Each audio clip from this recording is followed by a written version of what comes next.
درود پڑھنے والے کا دل بھی اجلا ہو جاتا ہے، اس کے چہرے پہ بھی نور آ جاتا ہے۔ درود شریف طبع کے اندر شائستگی پیدا کرتا ہے۔ آج بہت سارے لوگ اس بات کی شکایت کرتے ہیں کہ اولادیں ان کے کہے میں نہیں ہیں اور ان کی عادات اچھی نہیں ہیں۔ اگر آپ چاہتے ہیں کہ ان کی طبع میں شائستگی اور جمال پیدا ہو جائے اور ان کی عادات میں حسن اور نکھار آ جائے تو ان کو درود کی تسبیح دو۔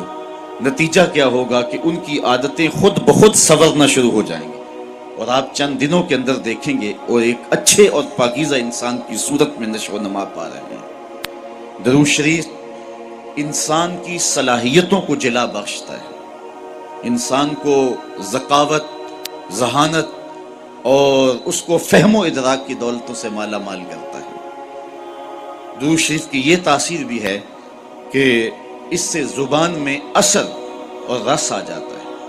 کسی نے اقبال سے پوچھا تھا کہ تیرے شعروں میں یہ شہد کہاں سے آ گیا؟ جو سخنور ہیں وہ جانتے ہیں کہ غالب کو اقبال سے بڑا شاعر سمجھا گیا ہے۔ جو حسن اور جو معاملہ بندی تغزل میں اور تراکیب کے استعمال میں جو حسن وہاں پایا جاتا ہے وہ اسی کا جو ہے وہ خاصہ ہے، لیکن جو عزت، جو تکریم اور جو شان اقبال کا مقسوم ہوئی وہ غالب کا مقدر نہ ہو سکی۔ تو یہ بات کسی نے اقبال سے ہی پوچھا، یہ بات پوچھی کہ حضرت یہ بات سمجھ میں نہیں آتی کہ آپ کے شعروں میں اثر اور شیرینی کہاں سے آئی؟ تو اقبال نے جو جواب دیا وہ سننے کے قابل ہے۔ کہنے لگے کہ میں نے 1.25 کروڑ مرتبہ حضور پہ درود پڑھا ہے، تو اگر حضور پہ درود و سلام پڑھو گے تو تمہارے لہجے میں رس پیدا ہو جائے گا، تمہارے انداز میں مٹھاس پیدا ہو جائے گی اور تمہاری گفتگو کے اندر شہد گل جائے گا اور تمہاری باتوں کی خوشبو پھیلتی چلی جائے گی۔ درود شریف کی بہت بڑی فضیلت یہ ہے کہ درود پڑھنے والا سب سے زیادہ حضور کی قربت پانے والا ہوتا ہے۔ آقا کریم نے فرمایا قیامت کے دن میرے سب سے نیڑے وہ ہوگا جو سب سے زیادہ میرے اوپر درود پڑھنے والا ہو۔ اور اس دور موجود کے اندر درود ہی تو شناخت ہے اہل حق کی، یہی تو شناخت اور پہچان ہے اہل حق کی۔ امام سخاوی نے القول البدیع کے اندر لکھا کہ حضرت امام زین العابدین رضی اللہ تعالی عنہ سے کسی نے سوال کیا، حضرت جب کثرت سے ترک اور فرق ہو جائیں گے تو زمانے میں اہل حق کو پہچاننے کا راستہ کیا ہوگا؟ جب ہر شخص اپنی طرف کھینچ رہا ہو اور قرآن و حدیث سے دلائل فراہم کر رہا ہو، ایک عام آدمی تو سمجھ نہیں پاتا کہ حق پہ کون ہے اور باطل پہ کون ہے۔ ہر شخص تو قرآن کی بولی بول رہا ہے، ہر لفظ کی، ہر شخص کی زبان پر تو حدیث رسول کا وظیفہ ہے، اور 72-73 لوگ ایک آدمی کو کھینچ رہے ہیں۔ کبھی آپ نے لاری اڈے پہ دیکھا ہے جو کنڈکٹر حال کرتے ہیں سواری کا، ایک بچہ کھینچ کے لے گیا، دوسرا سامان کھینچ کے لے گیا، تیسرے نے خاتون کو بازو سے پکڑا ہے اور اپنی بس کی جانب کھینچ رہا ہے، تو بعض خواتین غصے میں آتی ہے اور کہتی ہیں ہم نے کہیں بھی نہیں جانا، حالانکہ جانا تو کہیں ہوتا ہے، لیکن اتنے لوگ اپنی جانب اس انداز سے بلا رہے ہوتے ہیں کہ سر چکرا جاتا ہے۔ اس طرح لوگ اپنی اپنی جانب دعوت دے رہے ہیں، آواز دے رہے ہیں، بلا رہے ہیں، مختلف ڈھنگ اور مختلف طریقے۔ اس نے مہربانی کی امام زین العابدین سے پوچھا، حضرت جب فرق اور ترک مختلف ہو جائیں گے تو حق کو پہچاننا کس طرح سے ہوگا؟ تو حضرت امام زین العابدین نے جو جواب دیا وہ بڑا خوبصورت تھا اور واضح لفظوں میں صریح جواب تھا۔ فرمانے لگے جو اہل السنہ ہوں گے وہ حق کی راہوں کے مسافر ہوں گے۔ سائل نے دوسرا سوال پوچھا، اگر بہت سارے لوگ اسی عنوان کے ساتھ موجود ہوں، اسی ٹائٹل کے ساتھ ہوں، تو ان میں سے پھر اصلی سنی کو پہچاننے کا طریقہ کیا ہے؟ تو سنو امام زین العابدین نے جواب کیا ملا، جواب کیا دیا، آپ کے سینے میں ٹھنڈ پڑ جائے گی اور یہاں آپ آئے ہیں تو آپ کو اپنے پہ ناز ہوگا۔ حضرت امام زین العابدین فرمانے لگے من علامات اہل سنہ کثرت الصلاۃ علی رسول اللہ صلی اللہ علیہ وسلم، اہل سنت کی علامتوں میں سے ایک نشانی یہ ہے کہ وہ کثرت کے ساتھ حضور پہ درود پڑھنے والے ہوں۔ آج ہمیں بطور تانا کہا جاتا ہے یہ درودیے ہیں، میں کہتا ہوں تم تو تانا دیتے ہو، ہم اس کو اپنے لیے تمغہ اعزاز سمجھتے ہیں، چونکہ درودیہ ہونا اعزاز ہے، ہم درودیے ہیں، بارودیے تو نہیں ہیں۔ تو حضور علیہ السلام پر کثرت سے درود و سلام پڑھنا یہ حب رسول کو سینوں میں پیدا کرنے کا مؤثر ترین ذریعہ ہے۔ دوسری بات، اپنی نسل کو، اپنی اولاد کو، آنے والی نسل نو کو حضور علیہ السلام کے فضائل و مناقب اور حضور کی عظمتوں کے باب سکھاؤ، تاکہ ان کے سینوں کے اندر حضور علیہ السلام کا پیار پیدا ہو۔ اگر اولاد کو یہ کہا جائے کہ نبی دیوار کے پیچھے بھی نہیں جانتا، تو بتائیے کہ اولاد کے سینے میں نبی کا پیار پیدا ہوگا؟ اولاد آج نہیں تو کل سوال کرے گی کہ سائنس کا عروج اور بانک پن یہ ہے کہ وہ پہاڑوں کی تہوں کے اندر چھپے ہوئے سونے اور چاندی اور اس کی مقدار کو بھی دیکھ لیتے، زمین کی کوکھ کے اندر جو چھپا ہوا تیل ہے اور کوئلہ ہے، سائنس اسے بھی دیکھ رہی ہے۔ تو کیا سائنس یہ بانک پن اور یہ عروج رکھے کہ وہ پہاڑوں کی رگوں کے اندر سونے کے ذرات کتنے فیصد ہیں یہ بھی دیکھ لے، اور نبی دیوار کے پیچھے بھی نہ دیکھ پائے؟ تو آنے والی نسل کو کیا جواب دیا جائے گا؟ تو آنے والی نسل کو کہا جائے کہ ایسا نہیں ہے، اگر کسی نے یہ لکھا ہے تو اندھیرے میں بیٹھ کے لکھا ہے، بات دیوار کی نہیں ہے، اور نبی تو نبی رہا۔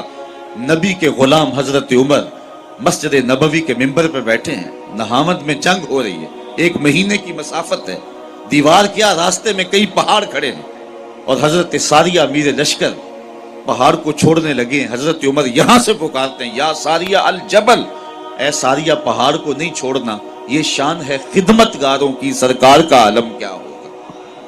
تو اپنی نئی نسل کو ان حقیقتوں سے روشناس کرنا ہوگا۔ آج کے زمانے میں اگر آپ اپنی نسل کو یہ کہیں کہ نبی کسی چیز کا اختیار نہیں رکھتا، تو آج ہم سے نسل نو سوال کر سکتی ہے کہ انسان کے اختیارات تو کراں تا بکراں پھیل گئے ہیں۔ آج انسان نے زمین کی تنابیں تھام لی ہیں، سورج کی شعاؤں کو مسخر کر لیا ہے، پانیوں پہ قبضہ جم گیا ہے، ایٹم کا کلیجہ چیرا جا چکا ہے، چاند کی چھاتی روندی جا چکی ہے، اور مریخ کے سفر کی تیاریوں میں ہے انسان۔ انسان نے پوری دنیا کو گلوبل ولیج بنا لیا ہے۔